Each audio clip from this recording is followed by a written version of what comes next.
So hello everyone. Forum MKS में आपका बहुत बहुत स्वागत है। जैसा कि आप यहाँ पे ऑफिशियली न्यूज़ देख पा रहे होंगे, नीट एमबीबीएस वालों के लिए एनटीए की तरफ से नया अपडेट यहाँ पे रहने वाला है। नीट और नेट एग्ज़ाम ऑनलाइन कराने पर फोकस, अटेम्प्ट भी सीमित करेंगे। जैसा कि आपने देखा होगा कि पहले क्या होता था, नीट का एग्ज़ाम ऑफलाइन होता था, ठीक है, और अटेम्प्ट का भी कोई ऐसे लिमिटेशन नहीं था कि हाँ आपने एक बार दिया, दो बार दिया, तीन बार दिया, आप जितनी बार चाहो उतनी बार दे सकते थे। लेकिन अब यहाँ पे कुछ बदलाव एनटीए करने जा रहा है, जिसमें पहला तो है कि अब नीट का एग्ज़ाम ऑनलाइन होना चाहिए और जो अटेम्प्ट है ना वो भी लिमिट में होना चाहिए। तो ये बहुत ही बड़ा अपडेट है और ये समझना बेहद इंपॉर्टेंट है नीट एस्पिरेंट के लिए, ताकि जो भी एनटीए बदलाव करने जा रहा है उनके बारे में आपको पता रहे। तो चलिए देख लेते हैं एनटीए राधाकृष्णन कमेटी की रिपोर्ट में नए उपायों पर विचार। नीट और नेट एग्जाम ऑनलाइन कराने पर फोकस, अटेम्प्ट भी सीमित करेंगे। परीक्षा एजेंसी केंद्रों को पेपर डिजिटल माध्यम से ही भेजेगी। परीक्षा के हाइब्रिड मोड का जो विकल्प है दिया जाए।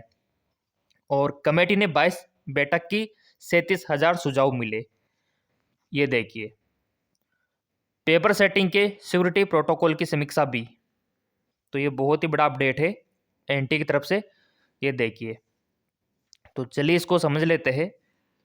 नीट और नेट जैसी परीक्षाओं पर उठे सवाल के बीच उच्च स्तरीय जो समिति है उन्होंने कई सुझाव यहाँ पर दिए हैं।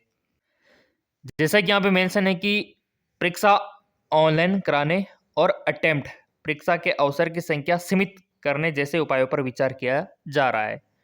नीट 2023 में और 24 में भी देखा होगा आपने, धांधलियों की बात सामने आने पर सुप्रीम कोर्ट ने एनटीए राष्ट्रीय परीक्षा एजेंसी के कामकाज की समीक्षा के लिए समिति बनाई थी।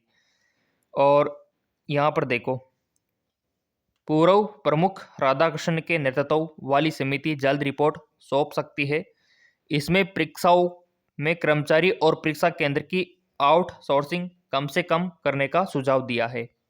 बता दें कि केंद्र सरकार ने 21 अक्टूबर को सुप्रीम कोर्ट से समिति की अंतिम रिपोर्ट सौंपने के लिए 2 हफ्ते का समय मांगा था और ये फाइनली आ चुका है। तो यहाँ पे एनटी का यही कहना है कि नीट का जो एग्ज़ाम है वो ऑनलाइन मोड में होना चाहिए। लेकिन यहाँ पे देखो, जो सूत्रों के अनुसार कमेटी सिफारिश कर सकते हैं कि ऑनलाइन परीक्षाओं को कम किया जाए। जहां ऑनलाइन मोड पर संभव नहीं है वहां हाइब्रिड परीक्षाओं का विकल्प होना चाहिए। तो ओवरऑल यही कहना है इनका कि जो 2025 में एग्जाम कंडक्ट होना चाहिए वो ऑनलाइन होना चाहिए, लेकिन ओपिनियन मांगा है पब्लिक से। तो आपका क्या कहना है, क्या नीट का एग्ज़ाम ऑनलाइन होना चाहिए? अटेम्प्ट भी क्या लिमिट में होना चाहिए?